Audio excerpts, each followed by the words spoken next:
안녕하세요. 채널 제네시스 박 시청자 여러분. 오늘 7월 30일 목요일입니다.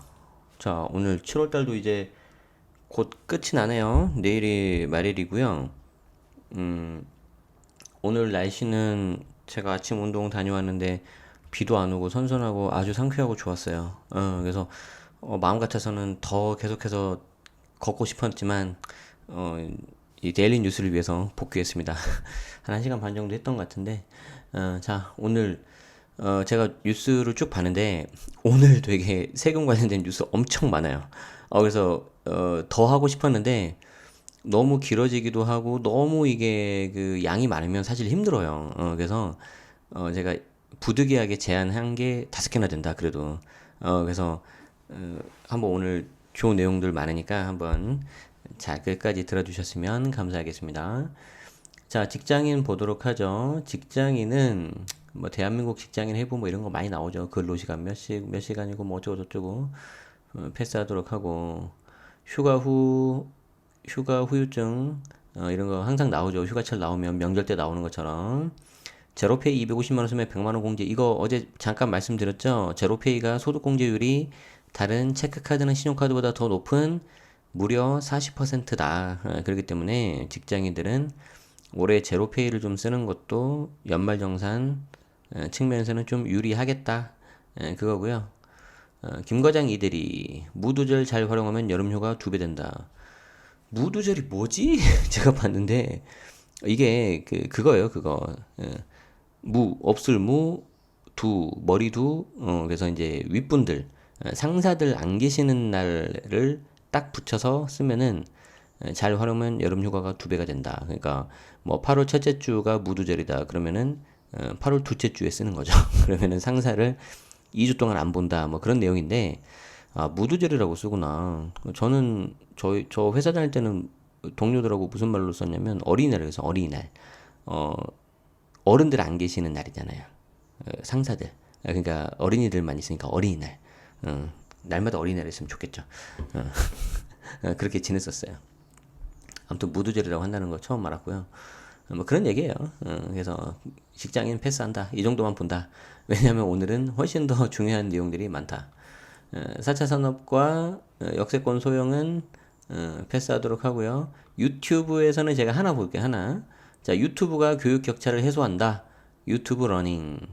그리고 나머지 뭐 쭉 많이 있는데 유튜브가 뭐 아무튼 요즘에 대세라는 뭐 그런 이야기고요. 유튜브가 어떻게 교육 격차를 해소할 수 있겠느냐라는 거에 대한 기사를 잠깐 볼게요. 제가 가끔 이렇게 트렌드 관련된 이야기를 여러분들한테 들려드리고 있는데, 아, 조금은 약간 좀 살짝 건방진 이야기일 수도 있는데, 제가 약간 이런 거에 있어서 남들보다 빠르면 빨랐지 늦진 않은 것 같아요. 그래서 한번 제가 이게 좀 약간 관심 있게 본 것들이 뭐 짧으면 한 2, 3년, 좀 길게 보면 그래도 한 5년 정도면 이렇게 좀 뭔가 트렌드 되고 막 그랬었거든요. 물론 유튜브가 대세라는 건 여러분들도 다 아시는데 유튜브에서 어떤 거를 좀 하실지는 좀 고민을 하셔야 되는데 그 중에 하나가 이런 쪽이 될 거예요. 그래서 한번 좀 보도록 하죠. 자, 뭐냐면 자, YTN 열린 라디오에서 나온 건데 이게 이제 사실 여기 이제 김양원 PD님하고 뭐 어떤 김주환 이사님 이게 게스트 분하고 이렇게 계속 대화하는 거예요. 그러니까 이제 자세한 거는 이거 읽어보시면 되는데 이렇게 대화처로 된 기사를 제가 설명해버리면 너무 힘들어요, 여러분들이. 그래서 저는 어떻게 할 거냐면 여기에서 중요한 내용만 좀 볼 건데 아마 영상으로 보시기 때문에 저만큼 이렇게 눈으로 보는 거만큼 좀 힘드실 거예요. 그래서 뭐 이분들이 뭐 이렇게 라이온 킹 이야기도 했고 라이온 킹 봤는데 너무 감동적이었어요. 그래서 뭐 라이온 킹 이야기 계속 나오는데 뭐 이거는 그렇고 그러면 도대체 유튜브 그 이야기는 언제부터 하는 거냐? 자, 여기 나옵니다. 유튜브 비트코인 2019라는 게 있는데 이게 비트코인 2019가 뭐냐면 유튜브와 같은 크리에이터 기반의 동영상 플랫폼과 크리에이터 그리고 그들을 대상으로 마케팅을 하려는 브랜드들이 하나가 되어 버리는 축제라고 보면 된다. 이게 지금 돈이 되는 거죠. 여러분들 그 어떤 걸 보면 막 대세가 된다고 하잖아요. 그 이면에는 속칭 다 돈이 되는 것들이 있기 때문에 그런 거예요. 자, 그러면 왜 유튜브가 돈이 되느냐? 쉽게 말해서 광고를 집행하는 그 광고주들 있죠. 여기 보면 이제 마케팅을 하려는 브랜드들, 얘들이 광고주란 말이에요. 이 사람들이 어떤 플랫폼에다가 돈을 쓰느냐, 이걸 봐야 된다는 거예요. 더 쉽게 말씀드려서 내가 식당을 하는데 맛집을 하나 이렇게 좀 운영하고 싶은데 아니, 운영하고 있는데 맛집으로 좀 이렇게 홍보를 하고 싶어요. 실제 맛도 좋고 그러면 우리가 이제 기존에는 뭘 많이 했어요? 대부분 블로그를 많이 했죠. 그런데 요즘에는 상대적으로 요즘도 블로그를 하긴 하지만 상대적으로 요즘에는 유튜브 이런 쪽으로 간다는 거예요. 그쪽에 돈을 써야 돈이 되는 거고 이런 거 비슷한 게 대표적인 게 출판사가 있어요. 출판사 책. 예. 자, 그래서 올해 벌써 10주년이 됐다고 하네요. 와, 그래서 저도 이런 거 몰랐어요. 그래서 와, 나도 이런 거 한번 찾아봐야 되겠다. 이런 거 보면 훨씬 더 빠르겠죠. 그렇지. 대중들은 많이 모르고 있죠. 음, CJ에서는 다이아 페스티벌이라고 해가지고 하고 있다고 하네요. 자, 그럼 어떤 내용들이 되느냐? 자, 이번 미드콘에서는 유튜브, 인스타그램 같은 것들이 키노트를 통해서, 이야, 새로운 그들의 전략을 발표를 했는데, 어, 그들의 전략 방향의 변화가 느껴졌다고 하는데, 자, 특히, 수익적인 부분을 강조했다. 1만 불에서 10만 불, 그러니까 1000만 원에서 한 1억 정도 벌어들이는 크리에이터가 지난해보다 40% 이상 증가했다. 크리에이터 일로 직업을 가진 사람들이 늘고 있다는 증거다. 우리나라에서도 초등학생들이 이렇게 막 한다고 하죠. 자, 그럼 우리가 관심 있는 그 교육 쪽이 어디가 나와 있냐? 자, 이런 거. 아까 말씀드린 것처럼 유튜브에서는 북튜버들이 많은 성장을 하고 있다고 이야기했는데 유튜브를 통해서 단순히 재미만을 느끼지 하진 않겠다라는 메시지를 전달하고자 하는 거죠. 자, 이게 핵심이에요. 이게 핵심. 이게 핵심. 자, 지금까지는 유튜브가 대세가 뭐였냐면 재미와 즐거움이었잖아요. 말 그대로 내 시간을 쓰는 건데 뭔가 재미가 있어야 되잖아요. 물론 그게 대세가 한꺼번에 꺾이지는 않겠지만 그 와중에서 뭔가 내가 새롭게 유튜브를 하고 싶다면은 기존에 있던 애들하고 내가 경쟁을 해야 되잖아요. 예를 들어서 먹방을 한다고 해봐요. 이미 먹방 대세를 잡고 있는 뭐 벤츠, 쯔양 뭐 그런 사람들하고 내가 해야 되잖아요. 힘들단 말이에요. 차라리 그런 거보다는 틈새를 잘 노려라. 그 틈새가 중에 하나가 이런 북튜브가 될 수도 있고 아니면은 교육이 될 수가 있다. 음. 자, 먹방과 게임처럼 단순한 재미뿐만 아니라 책이나 스토리처럼 의미와 내러티브를 가진 유튜브를 만들겠다. 이런 거 하는 거예요, 이런 거. 자, 그래서 매일같이 소통 창구를 열어두고 자신의 지식을 전달하는 것만으로도 소통할 수 있다는 거 보여주는 거다. 이거 어디서 많이 본 건데, 이거. 채널 제네시스박의 데일리 뉴스인데, 이거. 제가 왜 이거 하는지 아시겠죠? 어. 물론, 지금은 미미하지만, 저는 분명히 믿고 있어요. 이게 언젠가는 쫙 될 거라고. 그래서 저는 그걸 하나씩 하나씩 쌓아두고 있는 거고요. 여러분들이 그 증인들이 될 거예요. 저는 분명히 그렇게 믿고 있습니다. 자, 어, 그래서 이런 것들을 제가 이제 좀 말씀드리고 싶었어요. 그래서 이게 하나의 대세가 될 수 있고, 하나의 트렌드가 될 수 있기 때문에 좀 이런 걸로 한번 좀 해보시면 좋을 것 같아요. 이 외에도 다른 중요한 내용들이 많이 있으니까 여기 나오네요. 바로 유튜브 러닝. 80%의 Z세대가 유튜브를 통해서 공부한다고 한다. 예전에 네이버가 유튜브에 하우투를 잡겠다고 관련 영상을 많이 개발했다고 했던 부분인데 유튜브는 이 교육 사업을 매우 중요시하겠다. 그래서 영어도 있고요. 여러분들 아이들 가르치는 학습에 대한 것도 있고요. 저는 부동산 관련된 세금으로 시작을 하고 있지만 더 나아가서 부동산 일반 그리고 경제 재테크 쪽으로도 가려고 하고 있고 제가 정말 하고 싶은 것 중에 하나는 제 직장 생활 12년, 13년의 모든 노하우를 다 밝히는 어떤 직장학 개론을 여기서도 할 겁니다. 예, 이미 오프라인에서는 한번 했고요. 반응이 나쁘지 않아서 이걸 계속 디벨롭 하려고 하고 있어요. 조금 전에 제가 목소리가 좀 살짝 커졌죠. 저희 애가 좀 막 일어나가지고 막 떠들어가지고, 그건 얘가 약간 소리를 막 막으려고 지금 하는 게 있어요. 저희 이제 부부가 한 5시 반에 일어나요. 그래서 막 나가거든요. 운동하러. 그리고 집에 한 7시쯤에 옵니다. 7시쯤에 오면은 애가 이미 깨어 있어서 막 돌아다니고 있어요. 할머니랑 같이 자는 거죠. 그래서 이제, 어, 일찍 일어나는 건 좋은데 혹시 너무 성장기 때 너무 잠을 못 재우는 건 아닌가 좀 걱정을 하고 있는데 아무튼 그래요. 자, 첫 번째 영상 기사 이 정도 보고요. 내용이 되게 기니까 관심 있는 분들은 한번 차근차근 보시면 좋겠고요. 제가 지금 부동산 세금 쪽으로도 오늘 전해드릴 말이 많아서 좀 약간 살짝 급하네요. 말이 좀 빠른 거 이해해 주세요. 오케이. 자, 부동산 세금 중에서는 어제 쭉 봤던 내용들이 나왔었는데요. 이거 하나 볼게요. 자, 법원 경매에 의한 부동산 소유권 취득은 원시 취득 아니다. 그 뭐더라고? 이게 생각보다 중요합니다. 자, 경매에 의한 부동산 소유권 취득은 원시 취득이 아니라는 법원 판결이 나왔다. 그래서 결론이 뭐냐면은 A씨 등은 서울중앙지법 부동산 임의 경매 절차에서 서울 영등포구의 토지 및 지상 건물 각 2분의 1 지분을 경매에 의해서 취득받아서 2014년 12월에 대금을 완납해서 소유권 이전 등기를 마쳤다. 그리고 곧바로 부동산 매수 대금에 기초한 2억 2천만 원을 취득세 등으로 납부를 했는데 2018년 9월 영등포구 청장에게 이 사건 부동산을 경매로 취득받은 것은 원시 취득에 해당한다면서 승계 취득 세율로 납부한 취득세 등을 원시 취득 세율로 경정해달라고 청구했다. 왜냐하면 원시 취득의 경우 승계 취득보다 적은 세금을 납부하니까. 자, 이해되세요? 그러니까 어, 원시 취득은 말 그대로 시자가 시작할 시자잖아요. 그러니까 내가 처음 취득했다. 이때 세율이 가령 예를 들어서 1%라고 가정해봐요. 그리고 승계 취득은 원래 갖고 있던 사람의 것을 내가 승계 이어받아서 취득했기 때문에 이 경우에는 원시 처음 취득이 아니잖아요. 그때 승계 취득의 세율이 뭐 예를 들어 3%라고 가정하자고요. 그런데 이 사람 A씨 등은 나는 원시 취득이니까 3%가 아니라 1%로 취득세를 해주세요 라고 한 거예요. 그래서 자기들은 1%라고 생각한 금액이 취득세가 2억 2천만 원인 거죠. 어마무시하죠, 지금. 취득세가. 장난 아니죠. 그런데 행정법원에서 땅땅 쳐가지고 영등포구청에서 아니다. 이거는 원시 취득 경매를 원인으로 한 거기 때문에 승계 취득이다. 가지고 2억 2천만 원보다 훨씬 더 많은 취득세를 내게 된 거죠. 자, 이때 재판부가 뭐라고 했냐면 이게 중요해요.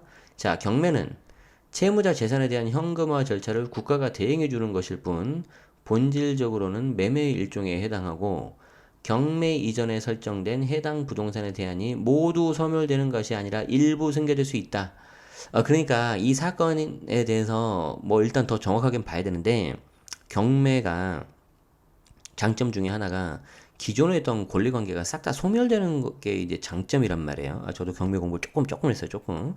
그랬는데 일부 특수한 경우에는 모두 다 소멸되는 게 아니라 떠안는 경우가 있어요. 승계되는 경우가 있어요. 그런 거 되게 조심하셔야 된단 말이죠. 그래서 선순위 임차인이라든가 뭐 그런 거.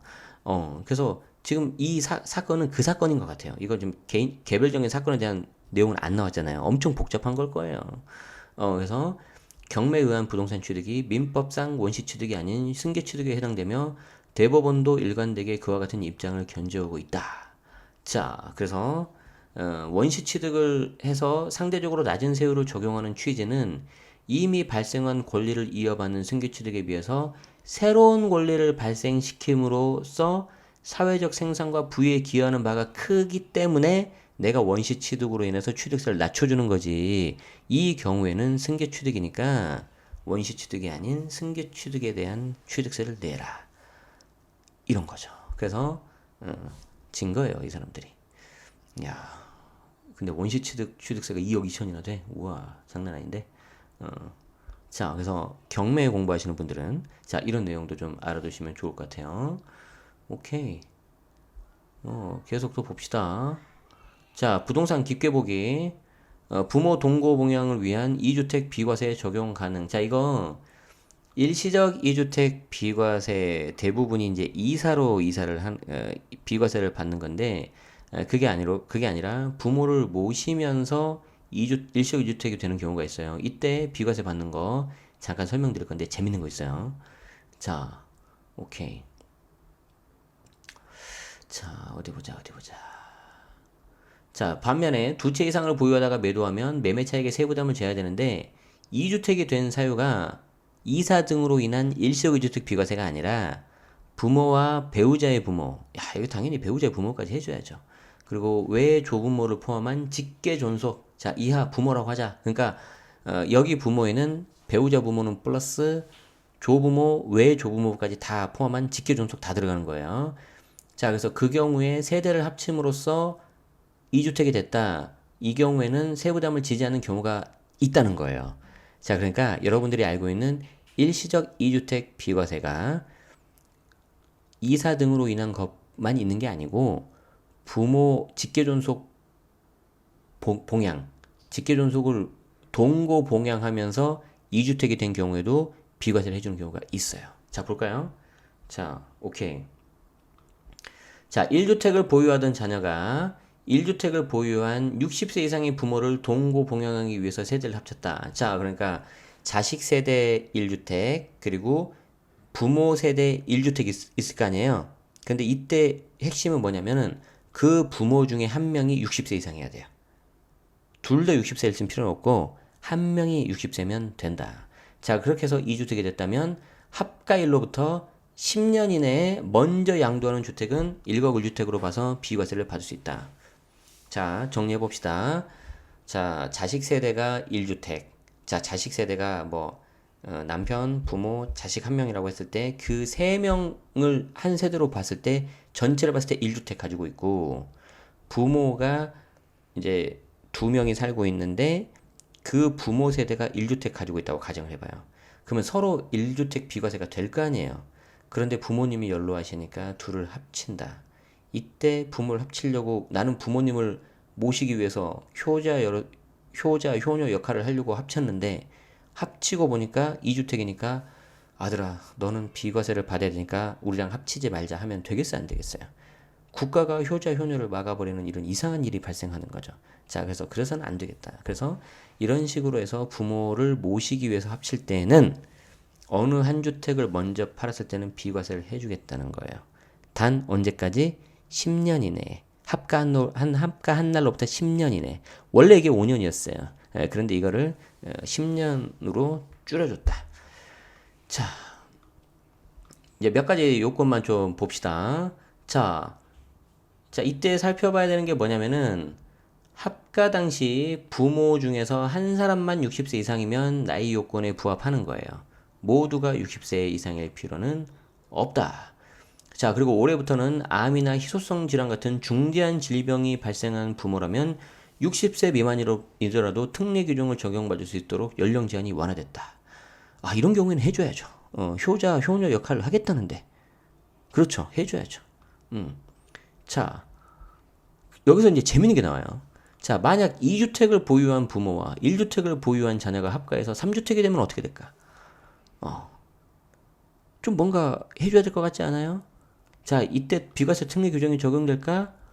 종전에는 합가일 현재 당사자들이 각각 1주택만 보유하고 있는 경우에만 적용됐으나 현재는 합가전 당사자들의 소유주택수와 관계없이 양도일 현재를 기준으로 2주택이고 자녀 2주택이 합가전에 각각의 당사자들이 취득한 주택이라면 비과세 특례 규정이 적용된다. 도대체 무슨 말인지 알 수가 없다. 자, 예를 들어보자.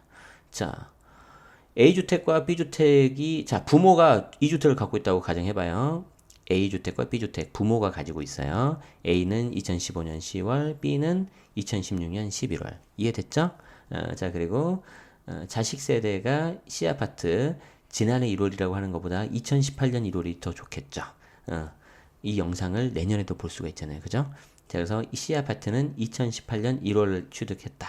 자, 그러면 이 경우에 부모와 자녀 세대가 합치면 3주택이 되는 거죠.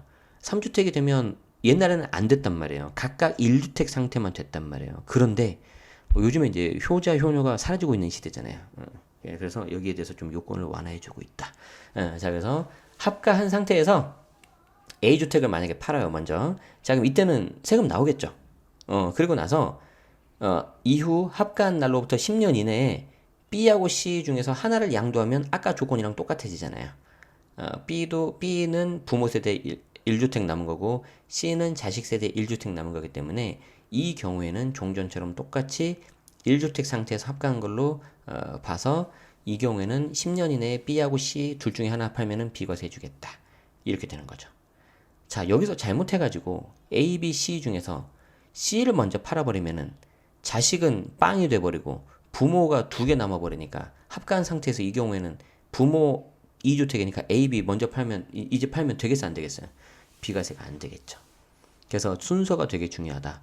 A, B, C 중에서 A하고 B 중에서 먼저 하나 날리고 그래서 이 경우에는 A를 날린 거죠. 그리고 나서 부모 하나 B, 자식 세대 하나 C 남은 상태에서 합가로 인한 비과세 하나 받으시고 뭐 B하고 C 중에서 아무거나 그리고 나서 적당하게 또 B하고 C 중에서 남은 거 또 하나 팔면 또 비과세를 받을 수 있다. 괜찮네. 한 방금 설명드린 게 최소한 1억 정도는 세이브 될 수 있을 것 같아요. 좋아요. 자, 그래서 이상근 세무사님께서 기고해 주신 글이었습니다. 그래서 이런 기사 잘 보세요. 보관해 두시고 아시겠죠? 아, 오늘 내용이 너무 좋다. 자, 그리고 시간이 없으니까 기사만 좀 보여드릴게요. 자, 주상복합 건물 양도할 때 절세 방법 고양신문이고요. 요것도 이봉구 세무사님께서 쓰신 글입니다. 요즘에 이게 세무사님들이 너무 좋은 글을 많이 써주고 있어요. 정말 공부하기 좋다, 요즘에는. 자, 길을 걷다 보면 주상복합 건물을 많이 보게 된다. 그런데 그 주상복합 많은 건물 중에서 왜 내 건 없는지, 그죠? 1층과 2층은 상가로 사용하고 있고 3층과 4층은 주택으로 사용하고 있는데 고양시에도 이러한 주상복합 건물이 되게 많다. 제가 일산에서도 굉장히 여러분 고향이 일산이에요. 일산 동구 서구. 그래서 모르는 분이 가끔 있더라고요. 일산에서 제가 과외를 되게 많이 했는데 그때 생각해 보니까 우리 과외했던 그 우리 어머님 굉장히 부동산 부자셨는데 제가 그분하고 정말 친하게 지냈어야 되는데 저한테 그러시더라고요. 선생님, 저희 애들은 그래도 나중에 살기 괜찮을 거예요. 하고 왜요? 그랬더니 제가 서울에 구마다 집이 하나씩 다 있거든요. 아파트가 다 그러시더라고요. 멋있었어요, 너무. 근데 그때는 잘 몰랐어요. 그때가 벌써 몇 년 전이야. 어휴, 한 20년 돼가네, 이제. 나이 예측 같은 거 하지 마세요. 쓸데없이. 자, 봅시다. 자, 아무튼, 주상복합 건물. 그러니까 쉽게 말해서, 이 세무사님이 말씀하시고 싶은 건 그거예요. 그 상가주택, 겸용주택. 자, 그때, 어떻게 하면 비과세가 될 거냐. 여러분들 알고 있죠? 이 경우에는 주택 면적과 상가 면적을 구분해서 보는데, 주택 면적이 조금이라도 더 크면 전체를 주택으로 봐서 비과세가 될 수가 있고요. 당연히 이거 건물 하나만 있을 때. 아니면 반대로 상가 면적이 더 크거나 주택과 같다면은 상가는 상가, 주택은 주택 이렇게 따로 이렇게 합니다. 그래서 이제 상가는 당연히 세금 다 내야 되고 주택 부분은 이제 이 겸용주택이 하나라면 비과세가 되는데 이번에 세법 개정이 되면서 그 부분이 이제 9억이 넘는 고가 겸용주택 같은 경우에는 22년도부터는 무조건 상가는 상가, 주택 면적 안 따지고 따로따로 한다 그랬죠. 자, 근데 이 세무사님이 이제 말씀하시는 건 뭐냐면 이거예요. 주택 면적보다 상가 면적이 크다 뭐 그쵸. 그런데 세무조사하는 경우에 상가 면적이 주택 면적보다 분명히 큰데도 비과세 되는 경우를 종종 보게 된다는 거죠. 와, 이거면 우리한테 되게 좋은 거잖아요. 어떨 때? 분명히 상가 면적이 주택 면적보다 큰데 왜 전체를 주택으로 간주하냐면은 사전에 절세 방법을 찾아서 미리 대비했기 때문이라는 거죠. 자, 어떻게? 자, 옥탑방을 설치하거나 지하실을 주거용으로 개조해서 전체 주택 부분 면적을 늘리는 거죠. 그러니까 옥탑방을 설치하거나 지하실을 업무용이 아니라 주거용으로 개조해 버리는 거예요. 자, 그러면 전체 이거를 주거용으로 본다. 그래서 실질과세 원칙 때문에 이런 거예요. 그래서 공부상 상가 면적이 더 크더라도 실제 주택 면적이 더 크다면은 빠져나갈 수 있다. 자, 그래서 이거 포인트 잘 아시면 좋겠고요. 혹시 이걸 통해서 내가 22년도 전에 비과세를 받아서 털겠다 하시는 분들은 요거 반드시 잘 알아두시면 좋을 것 같아요. 아시겠죠? 오케이, 좋았어요. 아주 좋은 내용이었어요. 아주 좋은 내용이었습니다. 혼자 신났죠? 오케이. 자, 하나 더 봅시다. 임대사업 집주인 소득세가 2배 늘어난다. 이거는 한번 계산해 보시라고 제가 좀 공유 드리는 건데, 비즈와치에서 가지고 있는데, 비즈와치 되게 좋아요. 텍스와치랑 같이. 어, 자, 그래서 직장인, 집주인, 투자자 입장, 소비자 입장 살펴봤다는데, 집주인 입장이네. 자, 연간 2천만 원 이하 임대소득, 이런 게 좀 저는 아쉬워요. 연간 2천만 원 이하 임대소득이 아니라 뭐라고요? 수익금액이라니까요. 응. 임대소득은, 소득금액은 수익금액에서 경비를 빼버린 거예요. 그래서 이것 때문에 여러분들이 오해하실 수가 있는데, 2천만 원 이하 수익금액에 대해서, 경비 빼기 전 수익금액에 대해서 과세 대상에 들어가는 거죠. 자, 월세로 90만 원 받는다? 그럼 임대소득세로 52만 3,600원을 내는데, 자, 어떻게 계산하는지 봐요. 자, 월세 90만 원에다가 여기 이제 12개월 받았다고 하면 곱하기 12 할 거 아니에요. 그러면 수익금액이 1,080만 원. 자, 수익금액이 1,080만 원이고, 이때 필요경비 50%, 미등록인 경우에. 그럼 필요경비 50%. 자, 그래서 수익금액에서 필요경비를 뺀 요 금액이 소득금액이라고요. 그러니까 여기 보면 임대소득이라고 하지 말고 2천만 원 이하 수익금액이라고 하자고요. 자, 그래서 540만 원이고 공제금액 200만 원, 미등록이면 200만 원이에요. 자, 그러면 여기서 이 가로친 게 과표가 돼요, 과표가. 과세표준. 그래서 여기 과표에다가 세율 15.4%를 곱하면은 52만 3,600원이 나오는데, 자, 몇 가지 조심해야 되는 게 있어요. 자, 미등록인 경우에 50%는 되고요. 수익 금액이 2천만 원 이하니까 이걸 만약에 등록을 했다면 60%가 될 거예요. 자, 그리고 공제 금액이 미등록이니까 200만 원인데 다른 종합소득 금융 금액이 2천만 원, 종합소득 금액이 2천만 원 이하여야 돼요. 2천만 원 초과하면 이거 안 들어간다. 오케이.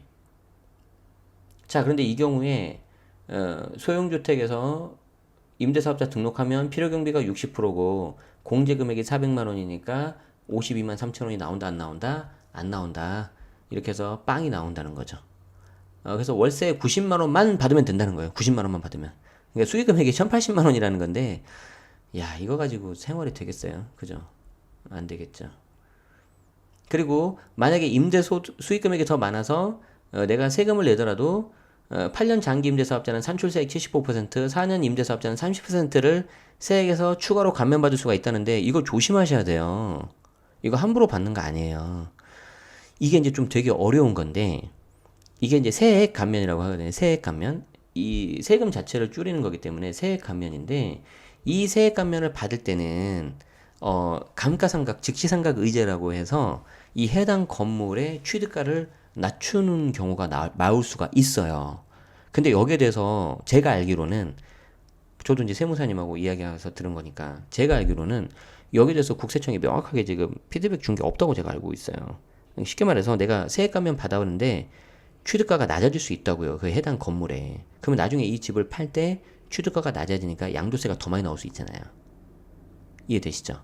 물론 준공공을 통해서 장투공을 많이 받아서 양도세를 줄이면 괜찮은데 이거는 계산해 보셔야 된다고요. 그래서 이 세액 감면을 그냥 너무 당연하게 생각하시면 안 되고 21년도부터 이 세금 감면, 세액 감면 폭도 줄어들죠. 자, 그래서 뭐 이런 내용들이 나와 있어요. 그래서 이제 여기에 대해서 이제 계산하는 것들이 나와 있기 때문에 한 번쯤 이렇게 말씀을 드리려고 제가 좀 이렇게 사례를 넣어 봤습니다. 자, 잠시만요.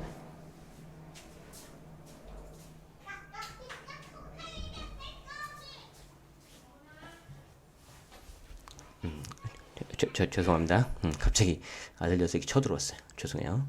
자, 그래서 여기 있는 기사도, 한번 이렇게 계산해 보시라고 사례가 잘 나와 있으니까 이렇게 제가 했습니다. 예전에는 제가 이 시간에 해가지고 8시 정도까지 하면 되게 조용하게 했었는데, 좀 전에는 헬기도 한 대 지나가고, 얘도 갑자기 문을 열고 들어오질 않나. 그래서 당황스럽네요. 그래서 5시 반에는 안 되고 한 5시에 일어나야 되겠다 그러면 이렇게 되는 거죠. 그래서 미라클 모닝이 5시인가 보네요. 자, 좋아요. 자, 그래서 오늘 제가 조금 전해드리고 싶은 말씀이 많아서 기사를 좀 많이 했고요. 어떻게든지 30분 안에 좀 끝내려고 해서 조금 약간 말이 빨랐던 거 양해 말씀 드립니다.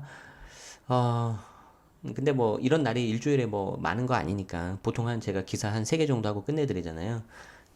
그래서 다음에는 또 내일은 또 기사가 없을 수도 있어요. 별로. 그래서 제가 그 시간을 기준으로 해가지고 또 좋은 내용이 있으면 또 제가 전달 드려야죠. 그래서 이렇게 좀 해보도록 하겠습니다. 자, 오늘 영상 여기까지고요.